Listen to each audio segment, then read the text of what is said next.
Voice of south நேயர்களுக்கு வணக்கம். இந்த நேர்காணலில் நாம் சந்திக்க இருப்பவர் முன்னாள் குடியரசுத் தலைவர் ஏபிஜே அப்துல் கலாம் அவர்களின் அறிவியல் ஆலோசகர் டாக்டர் பொன்ராஜ் அவர்கள். வணக்கம் சார். வணக்கம். வணக்கம் பாலாஜி சார். நீங்க ஆல் ஓவர் இந்தியா நீங்க டிராவல் பண்ணிருப்பீங்க. இந்த பாஜகவினுடைய அஜெண்டா என்பது ஆல் ஓவர் இந்தியா நம்ம பார்க்கிற பொழுது மத ரீதியிலான அரசியலா நமக்கு தெரியுது. ஆனால் மாநிலத்துக்குள்ள ஒவ்வொரு மாநிலமா நம்ம பார்க்கிற பொழுது அங்கிருந்து வருகிற ரிப்போர்ட்டுகள் வைத்து பார்க்கிற பொழுது அது சாதி ரீதியாக அவர்கள் எந்த அளவுக்கு வேலை செய்யறாங்க அப்படின்றத பார்க்கிறோம். புள்ளி விவரத்தோடு களத்துல இறங்கி ஓபிசி மக்களினுடைய வாக்குகளை அணி திரட்டுவதற்கு எவ்வாறெல்லாம் வேலை செய்யறாங்க, அந்த சாதி சங்கங்களை எப்படி கேப்சர் பண்றாங்க அப்படின்ற விஷயத்த நம்ம பார்க்கிறோம். உத்தரப்பிரதேசம், பீகார் மற்றும் ராஜஸ்தான், மத்திய பிரதேசம் போன்ற இடங்கள்ல ரஜபுத்திரர்களினுடைய வாக்கு வங்கி இந்த தடவை மிகப்பெரிய அளவுக்கு அவங்களுக்கு அடி வாங்க போகுது. ரஜபுத்திரர்கள் மகா பஞ்சாயத்துன்னு பல மாநிலங்கள்ல பல தொகுதிகள்ல பாஜக போட்டியிடக்கூடிய இடங்கள்ல வந்து பாஜகவுக்கு எதிராக அணி திரட்டக்கூடிய வேலையில இறங்கியிருக்காங்க அப்படின்னு ஒரு பிரச்சாரம், அப்படின்ற ஒரு செய்தி நம்ம வட மாநிலங்கள்ல இருந்து வரதை பார்க்கிறோம். நீங்க எப்படி இதை புரிஞ்சுக்கிறீங்க? எந்த அளவுக்கு பாஜக இந்த டைம் இதை எப்படி சரி செய்ய போறாங்க, அல்லது இதை எப்படி காங்கிரஸ் அறுவடை செய்ய போகுது இந்த வாக்குகளை அப்படின்னு நீங்க பார்க்கிறீங்க? நீங்க ரொம்ப கரெக்டா சொன்னீங்க. அதாவது மதத்தை மட்டும் வைத்து இவர்கள் அனைவரையும் ஒரு ஹிந்துத்துவா என்ற கொள்கையை வைத்து இவர்கள் வந்து ஒரு போலரைசேஷன் பண்றாங்கன்னு தான் எல்லாரும் நினைச்சுக்கிட்டு இருக்கோம். ஆனா அதுக்கும் உள்ள போய் மைக்ரோ லெவல்ல இவர்கள் ஜாதியை வைத்துத்தான் இவர்கள் வந்து இது நாள் வரை வென்றிருக்கிறார்கள். அந்த ஜாதிக்கு வந்து அதான் அவங்க வந்து பாசிட்டிவ் சோசியல் ஜஸ்டிஸ்ன்னு சொல்லுவாங்களே, இது மாதிரி வந்து எல்லாருக்கும் வந்து ஒரு பஞ்சு மிட்டாயை காமிச்சு அவர்களை இழுத்து அவர்களுக்கு எதுவும் தரமாட்டார்கள். இதுதான் அவங்க வந்து இவங்களுடைய செயல்பாடு. இவர்களை நம்பி சென்ற ஓபிசி மக்கள் இப்பொழுது விழிப்புணர்வு பெற தொடங்கி விட்டார்கள். அதன் விளைவுதான் ரஜபுத்திரர்கள் இன்றைக்கு 11 மாநிலங்கள்ல தங்களது எதிர்ப்பை பதிவு செய்து மகா பஞ்சாயத்தை நடத்தி கொண்டு வருகிறார்கள்.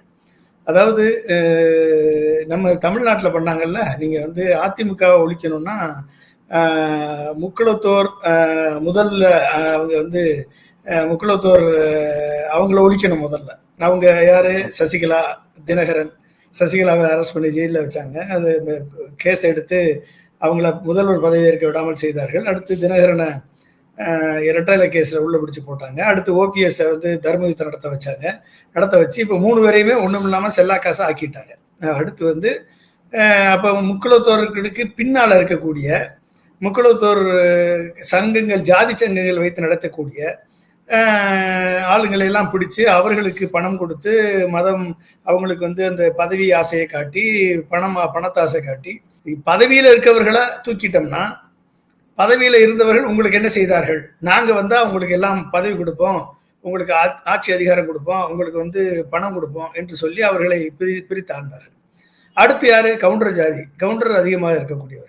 கவுண்டர் ஜாதியை வந்து இப்போ என்ன பண்ணணும் அப்படின்னா, அந்த கவுண்டர் ஜாதியிலிருந்தே வந்து ஒரு ஐபிஎஸ் ஆஃபீஸரை கர்நாடகாவிலேருந்து ரிசைன் பண்ணி வர வச்சு இங்கே ஆடை வச்சு, அப்புறம் வந்து ரஜினியை வச்சு, அப்புறம் Z+ செக்யூரிட்டி கொடுத்து ஒரு தலைவராக்கி அங்கே வந்து ஒரு பிரிவினையை ஏற்படுத்தி அதன் மூலமாக அந்த ஜாதி அதிமுகவில் அந்த ஜாதியினுடைய ஆதிக்கத்தை காலி பண்ணாங்க.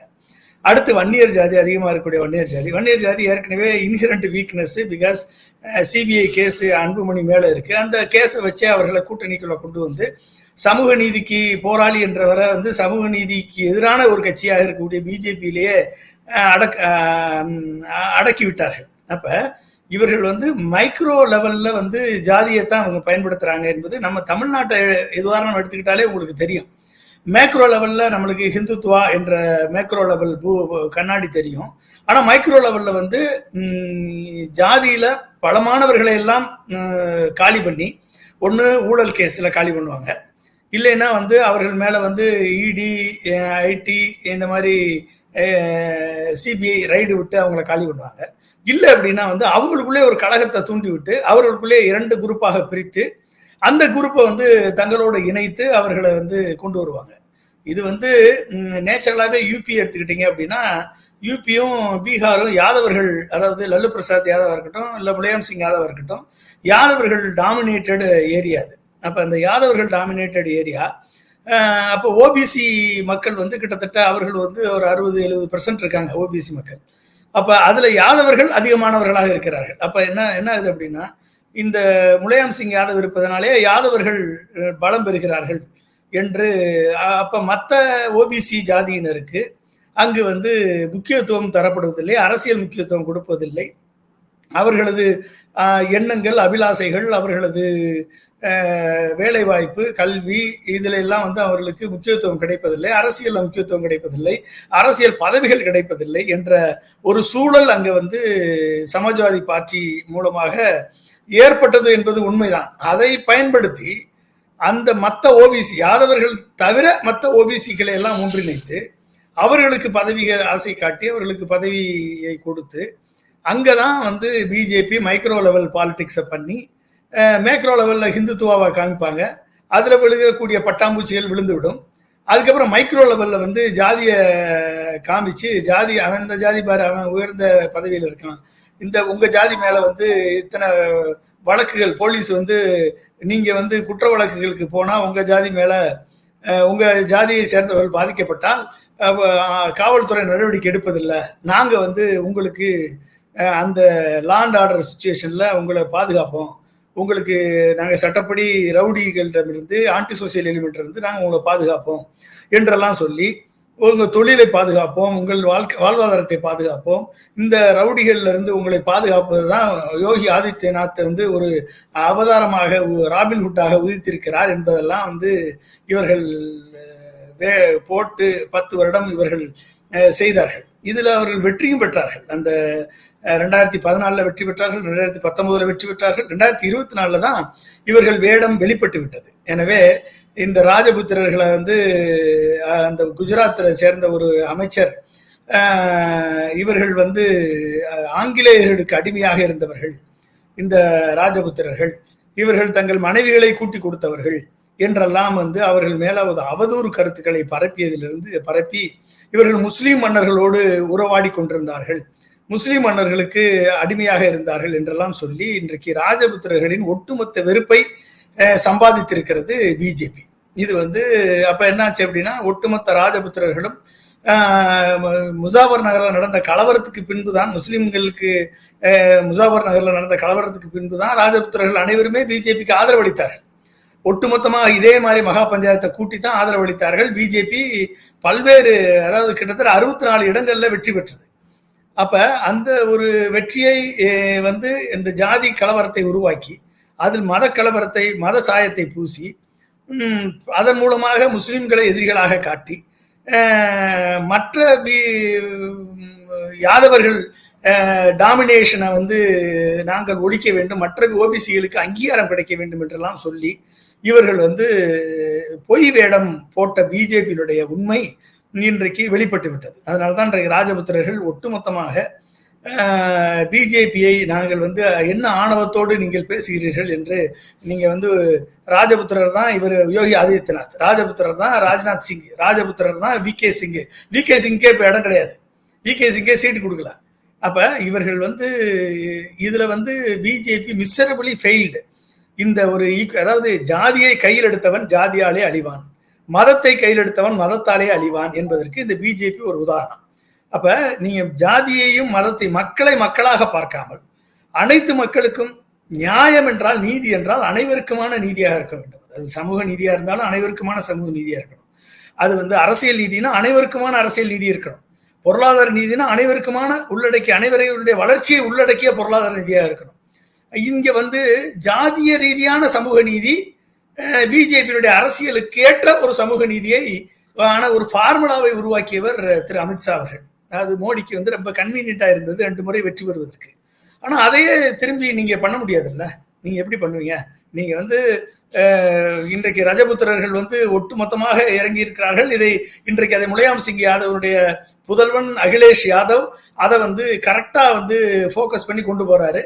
நீங்க வந்து அதே மாதிரி பிஎஸ்பியில வந்து தலித் மக்களுக்கான ஒரு கட்சியாக அது இருந்தது. அங்கேயும் இந்த அதர் ஓபிசிஸ், யாதவர்கள் இல்லாத அதர் ஓபிசிஸ், அப்புறம் 30% சேர்ந்த பிராமணர்கள், இந்த தலித் பார்ட்டியான பிஎஸ்பி பார்ட்டியான மாயாவதியினுடைய கான்சினா மாயாவதி பார்ட்டிக்கு ஆதரவு அளித்தார்கள்.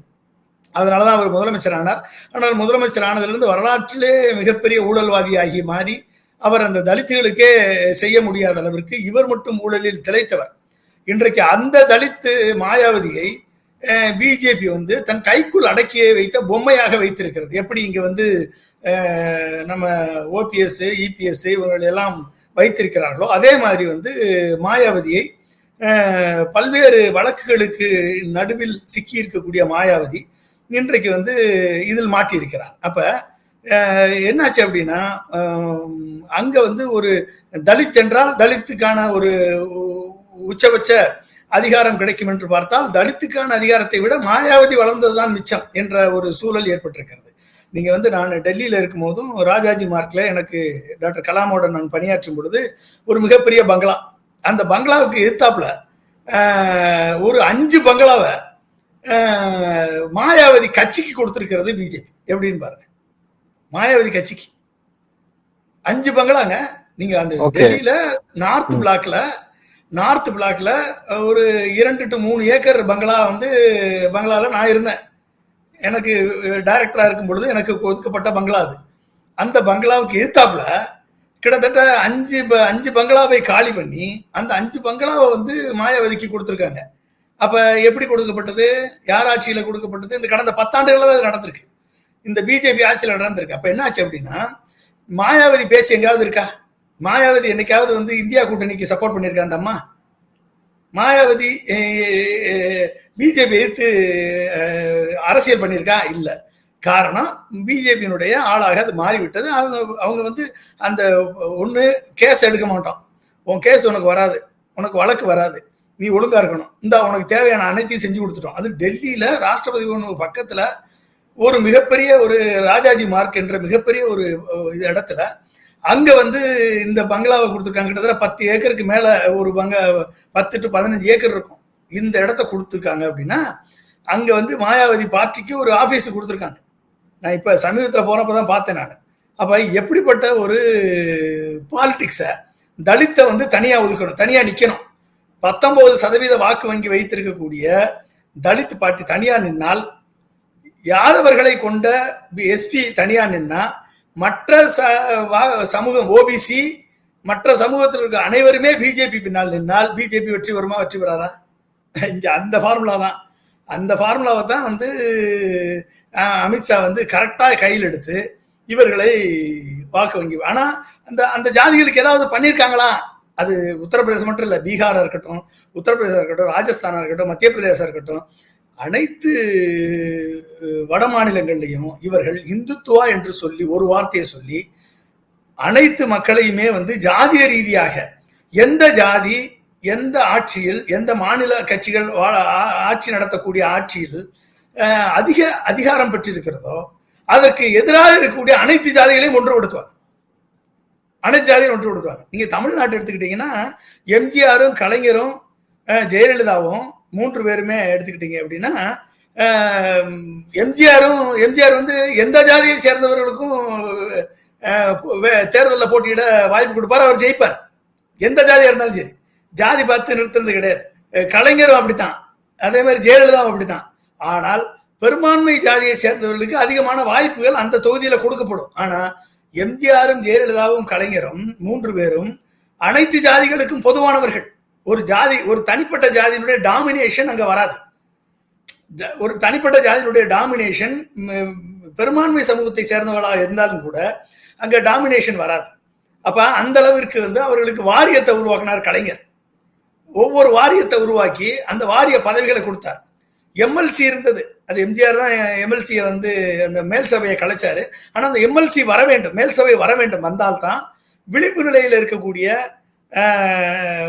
Most backward classes and backward classes இவர்களுக்கு, அதாவது பேக்வர்ட் கிளாஸ் மோஸ்ட் பேக்வர்ட் கிளாஸ்ல இருக்கக்கூடிய விளிம்புநிலை ஜாதி, குறைந்த எண்ணிக்கை கொண்ட ஜாதிகளுக்கு, அதுல இருக்கக்கூடிய அறிவார்ந்த கற்றறிந்த அறிவாளர்களுக்கு அந்த ஒரு மேல் சபையில ஒரு பிரதிநிதித்துவம் கிடைச்சிச்சுன்னா ஒரு அரசியல் நீதி அங்கே கிடைக்கும்.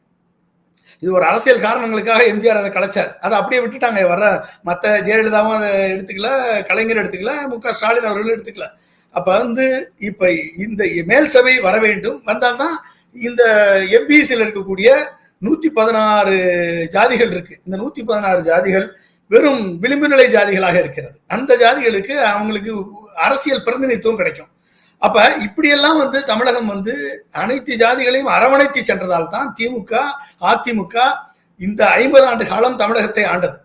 இதே மாதிரி உத்தரப்பிரதேச மாதிரி ஒரு பெரும்பான்மை ஜாதியை சேர்ந்த சமூகம் ஆட்சிக்கு வரும் பொழுது அந்த பெரும்பான்மை ஜாதி தான் அனைத்து கான்ட்ராக்டும் அவங்களுக்கு தான், போலீஸ் அவங்க கண்ட்ரோல்ல தான், உச்சபட்ச அரசியல் அதிகாரம் அவர்கள் கையில தான், அப்புறம் கல்வியிலையும் வேலை வாய்ப்புலையும் அவங்க ஜாதியை சேர்ந்தவர்கள் தான்.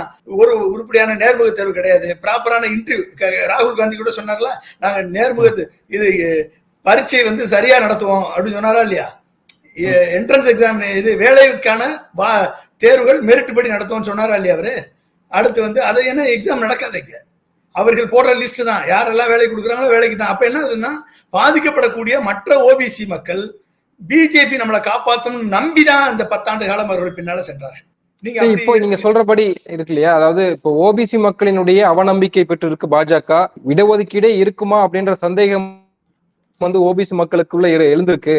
அதனுடைய விளைவாக இந்திய அலையன்ஸ்க்கு ஒரு ஆதரவு நிலைப்பாடு எடுக்க தொடங்கி இருக்காங்க ஓபிசி மக்கள் அப்படின்றத பார்க்கிறோம். அப்போ கனி தானாகவே கழிந்து வரக்கூடிய விஷயத்த பார்க்கிறோம். ஆனால் அதை அப்படியே அறுவடை செய்யக்கூடிய இடத்துல இந்திய அலையன்ஸ் இருக்கா? அது எப்படி நகர்த்திட்டு போப்பான்னு நினைக்கிறீங்க? அதாவது அமித்ஷா உருவாக்கிய சோசியல் இன்ஜினியரிங்க ஒரே ஸ்ட்ரோக்ல ராகுல் காந்தி உடைச்சிட்டாரு. சோசியல் இன்ஜினியரிங்ல அமித்ஷா உருவாக்கிய சோசியல் இன்ஜினியரிங் என்ன தெரியுமா? ஆளுகின்ற கட்சியில், மாநிலத்தில் ஆளுகின்ற கட்சியின் ஜாதியில் ஆதிக்கம் பெற்ற கட்சியை எதிர்க்கக்கூடிய அனைத்து ஓபிசி மக்களையும் ஒருங்கிணைத்து, முஸ்லிம்களை தனிமைப்படுத்தி, எஸ்சி எஸ்டியை தனிமைப்படுத்தி இவர்கள் வெற்றி பெற்றார்கள், பிஜேபி வெற்றி பெற்றார்கள். அந்த ஒரே ஸ்ட்ரோக்ல உடச்செறிஞ்சார் ராகுல் காந்தி. இப்ப காங்கிரஸினுடைய தேர்தல் அறிக்கையில சொல்லியிருக்காங்க, 50% மேல இடஒதுக்கீடை நாங்கள் ஜாதிவாரி கணக்கெடுப்பை எடுத்து எந்தெந்த ஜாதிக்கு எவ்வளவு மக்கள் தொகை இருக்கிறார்களோ அந்தந்த ஜாதிக்கான இடஒதுக்கீடை நாங்கள் 50% உச்சவரம்பை நீக்கி, தமிழ்நாடு மாதிரி 69% என்ற 70%, ஏன் 100% கொடுக்கலாம். அதாவது அனைத்து மக்களுக்குமான இடஒதுக்கீட்டை கொண்டு வருவதற்கு வாய்ப்பு இருக்கிறது. அப்ப அதை செய்வோம் என்று சொல்லி அமித்ஷாவும் மோடியும் சேர்ந்து கட்டமைத்த மைக்ரோ ஜாதி பாலிடிக்ஸ், மேக்ரோ ஹிந்துத்துவா பாலிடிக்ஸ், இந்த ரெண்டையுமே வந்து ஒரே ஸ்ட்ரோக்ல உடைச்சார் ராகுல் காந்தி. அப்ப அங்கதான் வந்து இவர்களது கட்டடம் சரிய தொடங்கியது. இந்த கட்டடம் சரிய தொடங்கியது. இதனுடைய விளைவு எலெக்ஷன் நேர்மையா நடந்து இவிஎம்ல மேனிபுலேஷன் பண்ணலைன்னா கண்டிப்பா பிஜேபியால 200 தாண்டவே முடியாது. 200க்கு மேல தாண்டி அவர்கள் ஆட்சி பெருமைக்கு வந்தா அது இவிஎம்ஆல் மட்டும்தான் முடியும், இல்லையா வேற எதுலயே முடியாது. அப்ப இவர்கள் எந்த இடத்துல, அப்ப இந்த 10 ஆண்டு காலம் இந்த அதர் ஓபிசின்னு அதர் பேக்வர்ட் கிளாஸ் மக்களை, அதாவது ஆட்சியில் இருக்கக்கூடிய கட்சியை சேர்ந்த பெரும்பான்மை ஜாதியை தவிர அதர் ஓபிசி மக்களுக்கு, தலித்தை தனியா ஒதுக்கிட்டாங்க. அவர்களுக்கு எந்த விதமான உதவியும் இந்த பிஜேபி அரசு செய்யல. தலித்துகள் அண்ட் எஸ்சி எஸ்டியை தனியா ஒதுக்கி வச்சுட்டாங்க. முஸ்லீம்களை சிங்கிள் அவுட் பண்ணிட்டாங்க ஹிந்துத்துவா பாலிடிக்ஸை வச்சு. அப்ப யாருக்கான கட்சி இந்த பிஜேபி? அப்ப உத்தரப்பிரதேசம் யாதவ், பீகார் யாதவ் அப்படின்னா அந்த உத்தரப்பிரதேசம் பீகார் யாதவை தவிர்த்து மற்ற கட்சிகள்லாம் ஒன்னா சேர்த்து இந்த சோசியல் இன்ஜினியரிங் பண்ணி இவர்கள் உருவாக்கிய இந்த 10 ஆண்டு காலத்துல இவர்கள் என்ன பண்ணிருக்காங்கன்னு மட்டும் பாருங்க. கிட்டத்தட்ட அதாவது மினிஸ்ட்ரி ஆஃப் எஜுகேஷன்ல, கவர்மெண்ட் ஆஃப் இந்தியா ஹையர் எஜுகேஷன்ல லோக்சபாவில் அன்ஸ்டார்டு கொஸ்டின் 2023 24/7/2023 ஆன்சர் பண்ணியிருக்காங்க இந்த மோடி அரசு. அதுல அதாவது சென்ட்ரல் யூனிவர்சிட்டியில கிட்டத்தட்ட 45 சென்ட்ரல் யூனிவர்சிட்டியில 2023 ஏப்ரல் 1ஆம் தேதியில எவ்வளவு போஸ்ட் தெரியுமா? மொத்த போஸ்ட், ப்ரொஃபசர் போஸ்ட் 1341 போஸ்ட். இதுல எஸ்சிக்கு 96, எஸ்டிக்கு 22, ஓபிசிக்கு 60, எக்கனாமிக்கலி வீக்கர் செக்ஷனுக்கு 3, பிசிக்கலி பிடபிள்யூடிக்கு வந்து 14. ஆனா ஜெனரல் கேட்டகரிக்கு 1146. எப்படி? மொத்த வேகன்சி 1341, ஜெனரல் கேட்டகரிக்கு 1146 ப்ரொஃபசர் போஸ்ட்டுக்கு, பேராசிரியர் போஸ்ட்டுக்கு. இதுதான் பிஜேபியினுடைய பாசிட்டிவ் சோசியல் ஜஸ்டிஸ் டுவர்ஸ் யாருக்கு? உயர் ஜாதியை சேர்ந்த இந்துக்களுக்கு. அப்ப எஸ்சியில இருக்கக்கூடிய இந்து ஜெனரல் கேட்டகரியில எல்லாரும் வரலாம் தானே? எப்படி வரலாம்? எப்படி வருவீங்க?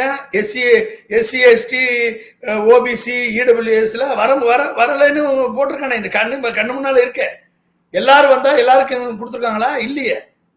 அப்ப ஜெனரல் கேட்டகரியில வந்து 1341 போஸ்ட்ல 1146 போஸ்ட் ஃபுல்லா பண்ணிருக்காங்க சார். அடுத்து assistant professor 2817 post central university, 45 central யூனிவர்சிட்டியில. இதுல எஸ்சிக்கு 231 போஸ்ட், 231 தான். எஸ்டிக்கு 69 தான். ஓபிசிக்கு 187, இடபிள்யூஎஸ்க்கு 7, பிடபிள்யூடிக்கு 19. ஆனா ஜெனரல் கேட்டகரிக்கு 2304 போஸ்ட். இதுதான் பிஜேபியினுடைய பாசிட்டிவ் சோசியல் ஜஸ்டிஸ். அடுத்து அசிஸ்டன்ட் ப்ரொஃபசர், அது முதல்ல வந்து அசோசியேட் ப்ரொஃபசர், இது அசிஸ்டன்ட் ப்ரொஃபசர். 8940 போஸ்ட்டுங்க, 45 சென்ட்ரல் யூனிவர்சிட்டியில. 8940 போஸ்ட்ல 5284 போஸ்ட் வந்து உயர் ஜாதி இந்துக்களுக்கு. எஸ்சி இந்துக்களுக்கு 1094, எஸ்டி இந்துக்களுக்கு 534, ஓபிசி இந்துக்களுக்கு 1654, இடபிள்யூஎஸ்க்கு 182, பிடபிள்யூடிக்கு 192. அப்ப ஜெனரல் கேட்டகரி. அப்ப பாசிட்டிவ் சோசியல் ஜஸ்டிஸ் சொல்லி ஓபிசி மக்களை வெறும் வாக்கு வங்கியாக பயன்படுத்தியதுதான் பிஜேபியின் சோசியல் இன்ஜினியரிங். புரிஞ்சுக்கிட்டீங்களா? இது எடுத்துக்கங்க. அடுத்து வந்து ஐஐடி எடுத்துக்கிட்டீங்கன்னா அவன் எவ்வளவு போட்டிருக்கான்னு பாருங்க. நம்ம ஐஐடியில வந்து சென்னை ஐஐடியில இடஒதுக்கீடு எப்படி? மொத்தம் பேராசிரியர் பதவி மொத்த இடங்கள் எஸ்சிக்கு 47, நிரப்பப்பட்டது 5 தான் நிரப்பியிருக்காங்க. எஸ்சிக்கு 47 இடம் இருக்கு, ஆனா 5 தான் நிரப்பியிருக்காங்க. எஸ்டிக்கு 23 இடம் இருக்கு, ஆனா 1 தான் நிரப்பியிருக்காங்க. ஓபிசிக்கு 84 இடம் இருக்கு, ஆனா 29 இடம் தான் நிரப்பியிருக்காங்க. ஆனா ஓசி அதர் கேட்டகரியில 154 இடம் தான். அதர் கேட்டகரியில அந்த 30% இருக்கக்கூடியதுக்கு 31% இருக்கக்கூடியதுக்கு 184 இடம். ஆனா எவ்வளவு ஒதுக்கிருங்க தெரியுமா? 273. 154 எங்க இருக்கு, 273 எங்க இருக்கு? அப்ப பேராசிரியர் பதவி. அப்ப இதுதான் பாசிட்டிவ் சோசியல் ஜஸ்டிஸ். அப்புறம் இணை பேராசிரியர் எஸ்டிக்கு 27 இடம் இருக்கு, ஆனா 4 தான் நிரப்பியிருக்கான். எஸ்டிக்கு வந்து 13 இடம் இருக்கு, 1 தான் நிரப்பியிருக்கான். ஓபிசிக்கு 49 இடம், நிரப்பினது 19 இடம் தான். மிச்சம் எல்லாம் அப்ப என்ன செய்யணும்னா இவர்கள் என்ன? அடுத்து ஓசிக்கு 90 இடம், ஆனா நிரப்பினது 156 இடம். என்ன தெரியுமா? இதைத்தான் வந்து இப்ப யூஜிசி வந்து ஒரு உத்தரவா ஒரு ஆக்டா பாஸ் பண்ணியிருக்கான். என்ன தெரியுமா? எந்தெந்த இடங்கள்ல எஸ்சி எஸ்டியில ஓபிசி மக்கள் பதவிகளுக்கு பேராசிரியர், இணை பேராசிரியர், துணை பேராசிரியர் பதவிகளுக்கு எந்தெந்த இடங்கள்ல மெரிட்ல ஆள் கிடைக்கலையோ அந்த இடங்கள்லாம் வந்து உயர் ஜாதி இந்துக்களை வைத்து ஓசி கேட்டகரியில ஃபில்அப் பண்ணிடலாம். இதை வந்து ஒரு கமிட்டி வந்து அப்ரூவ் பண்ணிருச்சுன்னா அந்த கமிட்டி மூலமா அந்த இடங்கள்லாம் வந்து எஸ்சி இடத்த ஓசி கொடுத்துடலாம், எஸ்டி இடத்த ஓசி கொடுத்துடலாம். இப்ப அதை நிறுத்தி வச்சிருக்காங்க. பல எதிர்ப்புகளுக்கு மத்திய வந்ததுக்கு அப்புறம் நிறுத்தி வச்சிருக்காங்க. அவங்க ஆல்ரெடி ஃபாலோ பண்ண ஐஐடில என்ன ஃபாலோ பண்ணதானே அதானே யூஜிசில போட்டிருக்கான். திருப்பி பிஜேபி வந்தா பண்ணிடுவானே. திரும்பி பிஜேபி வந்தா யாருமே நீங்க வந்து நீங்க இந்துவா இருங்க, நீங்க வந்து திருப்பதி வெங்கடாச்சலபதி கோயிலுக்கு போங்க, அதை பத்தி பிரச்சனை இல்லை. நீங்க வந்து முருகன் கோயிலுக்கு போங்க, நீங்க இந்துவா இருந்து பிரச்சனை இல்லை. நீங்க வந்து சிவன் கோயிலுக்கு போங்க, அதை பத்தி பிரச்சனை இல்லை. நீங்க ஜெய் ஸ்ரீராமே கோஷம் போடுங்க, அதை பத்தி பிரச்சனை இல்லை. ஆனா நீ ஓசியா இருந்தா மட்டும்தான் உனக்கு பேராசிரியர் பதவி இருக்கும், இல்ல துணை பேராசிரியர் பதவி இருக்கும், இல்லைன்னா இந்த பேராசிரியர் பதவி, இணை பேராசிரியர் பதவி கிடைக்கும். இல்லைன்னா வந்து நீங்க மறந்துட வேண்டியதான். இதை வந்து பிஜேபி செய்யும். பிஜேபி ஜெயித்தால் இனிமேல் இடஒதுக்கீடு என்பதே இருக்காது. இடஒதுக்கீடு முற்றிலுமாக செயலிழக்கப்படும். இடஒதுக்கீடு இருக்கும், ஆனா முற்றிலுமாக செயலிழக்க வைக்கப்படும். எப்படி நீட்டை கொண்டு வந்து செயலிழக்க வைத்தார்களோ அதே மாதிரி கியூட்ன்ற தேர்வை கொண்டாந்துறாங்க. அதன் மூலமாக இவர்கள் எல்லாம் செயலிழக்க வைக்கப்பட்டு இவர்கள் அந்த பதவிகள்ல ஓசியை சேர்ந்த உயர்ஜாதி இந்துக்களை நிரப்புவார்கள். இதான் நடத்தும். இதுதான் இவர்கள் பண்ணிய சோசியல் இன்ஜினியரிங் பண்ணி ஓபிசி மக்களை ஒன்றாக திரட்டி தலித்துகளை தனித்துவப்படுத்தி தனிமைப்படுத்தி தலித்துகளை தனிமைப்படுத்தி முஸ்லிம்களை முச்சந்தியில் நிறுத்தி அதர் பேக்வர்ட் கிளாஸ் மக்களை எல்லாம் ஒன்றாக திரட்டி இவர்கள் ஜெயித்து வந்த வேடம் இனிமேல் செல்லாது என்பதற்கான ஒரே ஒரு ஸ்ட்ரோக்கு தான், மாஸ்டர் ஸ்ட்ரோக்கு தான் ஜாதிவாரி கணக்கெடுப்பு. புரிஞ்சுக்கிட்டீங்களா? இதுல வந்து இவர்கள் தப்ப முடியாது. உண்மையிலேயே இன்றைக்கு ராஜபுத்திரர்கள் விழித்து கொண்டார்கள். இன்னும் மற்ற ஓபிசியினர்கள் விழிக்கக்கூடிய நேரம் வரும். ஏன் அவர் ரஜபுத்திரர்கள் போராடணும்? ரஜபுத்திரர் தானே முழு ஆதரவை தெரிவித்து 19 மாநிலங்கள்ல பிஜேபி ஜெயிப்பதற்கு காரணமாக இருந்தார்கள். ஏன் அவர்கள் இன்றைக்கு போராட வேண்டும் என்று மற்ற சமூகங்களும் சிந்திப்பார்களா இல்லையா? அப்ப என்ன அர்த்தம்? ஜாதிய ரீதியாக நம்மை பிரித்து நம்ம ஜாதிக்கு எந்த விதமான சலுகையும் எஜுகேஷன்ல கிடையாது, வேலை வாய்ப்புல கிடையாது, எதுவும் கிடையாது. அப்ப இவர்கள் அப்ப என்னாச்சு? ராணுவத்துக்கே போகாதவர்கள் இந்த குஜராத்தியினர். ஓகே, ராணுவத்திலே ஒருத்தன் கிடையாது. ஆனா ஒட்டுமொத்த இந்தியாவின் சொத்துல 40% ஒட்டுமொத்த இந்தியாவின் வளத்துல இந்த 1% வியாபாரிகளுக்கு இருக்கிறது. நினைச்சு பாருங்க நீங்க. அப்ப எப்படி இருக்கும்? அப்ப இதுதான் வந்து பிஜேபி உருவாக்கிய வியாபாரி ராஜ்யம், வியாபாரிகள் ராஜ்யம். அது ஹிந்துத்துவ ராஜ்யம், வியாபாரிகள் ராஜ்யம். இதை வந்து நீங்க எப்படி மக்கள் புரிந்து கொள்வார்கள்? புரிந்து கொள்ளக்கூடிய காலம் வந்து விட்டது என்றுதான் நான் நினைக்கிறேன். மக்கள் வந்து தங்கள் உணர்வுகளை வெளிப்படுத்தி கண்டிப்பாக இந்த தேர்தல் இவிஎம் சார்பான தேர்தலாக இல்லாமல் இருந்தால், அது எல்லாமே பண்ணிட்டாங்க, அதனால அது சுப்ரீம் கோர்ட்டும் அவங்களுக்கு ஒத்து ஊதி இருக்கு. ஒரு பிரதமர் வந்து எலக்ட்ரல் பாண்ட் அப்ப தீர்ப்பு கொடுத்தப்ப இந்த அளவுக்கு ஆரவாரமா பேசினாரா?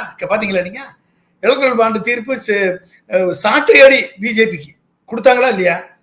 ஆனா இவிஎம் வந்து ஃபுல் நம்பகத்தன்மை தான், நாங்க 100% எண்ண மாட்டோம்னு சொன்ன உடனே ஓங்கி ஓங்கி ஆர்ப்பரித்து அகமகிழ்கிறார் மோடி என்று சொன்னால், இவிஎம் முழுவதும் இவர்கள் கட்டுப்பாட்டில் இருக்கிறது.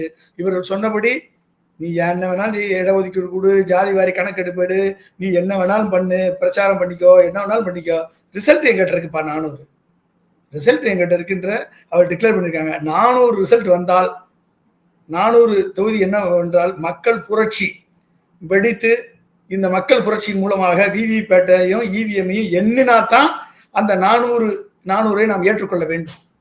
இல்லைன்னா இது வந்து ஜனநாயக முறைப்படி நடைபெற்ற தேர்தலாக இது இருக்காது என்பதை உண்மையில் என்ன சொல்ல, யார் வந்தாலும் சரி, இது பிஜேபி வந்தாலும் சரி, காங்கிரஸ் வந்தாலும் சரி, இந்தியா கூட்டணி வந்தாலும் சரி, ஆட்சிக்கு வந்தாலும் சரி, இந்த இவிஎம் என்பது வெளிப்படைத்தன்மையாக இருக்க வேண்டும். இப்போ சப்போஸ் இந்தியா கூட்டணியே ஜெயிச்சிருச்சுன்னு வச்சுக்கோங்க இந்த வட்டம், ஆனாலும் இந்த இவிஎம் வந்து யாரையும் நம்பி இருக்க மாதிரி இல்லை. இவிஎம் வந்து விவிபேட்டை 100% எண்ணி ஆகணும். இந்த தீர்ப்பு வரும் வரை ஜனநாயகத்தினுடைய 4 தூண்கள் கீழே சரியத்தான் செய்யும். ஜனநாயகத்தினுடைய விழுமியங்கள் காலில் போட்டு மிதிக்கத்தான் செய்வார்கள். எனவே இது பிஜேபி ஜெயிச்சாலும் சரி, காங்கிரஸ் ஜெயிச்சாலும் சரி, எந்த கட்சி ஆட்சிக்கு வந்தாலும் சரி, இந்த இவிஎம் என்பது வெளிப்படை தன்மையா இருக்கணும். நான் யாருக்கு ஓட்டு போறேனோ அந்த ஓட்டு இவருக்குத்தான் போட்டேன் என்ற ஸ்லிப் வரணும். அந்த ஸ்லிப்பை தான் பேலட் பாக்ஸ்ல போடணும், அதைத்தான் எண்ணணும். அப்பதான் வந்து மக்களது உணர்வுகள் ஜனநாயக முறைப்படி வெளிப்படும். இல்லைன்னா அது வந்து மன்னராட்சிக்குத்தான், ஒற்றை ஆட்சிக்குத்தான் அது வழிவகுக்கும். எனவே பார்ப்போம் இந்த ரிசல்ட் எப்படி வருதுன்னு பார்ப்போம். இது வந்து இதுவரை பிஜேபிக்கு ஆதரவாகத்தான் சுப்ரீம் கோர்ட் நடந்திருக்கிறது. எனவே பார்க்கலாம். நன்றி சார், பல விஷயங்களை தெளிவுபடுத்திருக்கீங்க. உங்களுடைய வாக்குப்படியே ஜூன் 4 என்ன நடக்கும் அப்படின்றத பொறுத்து பார்ப்போம். நன்றி சார். Thank you Balaji, thank you.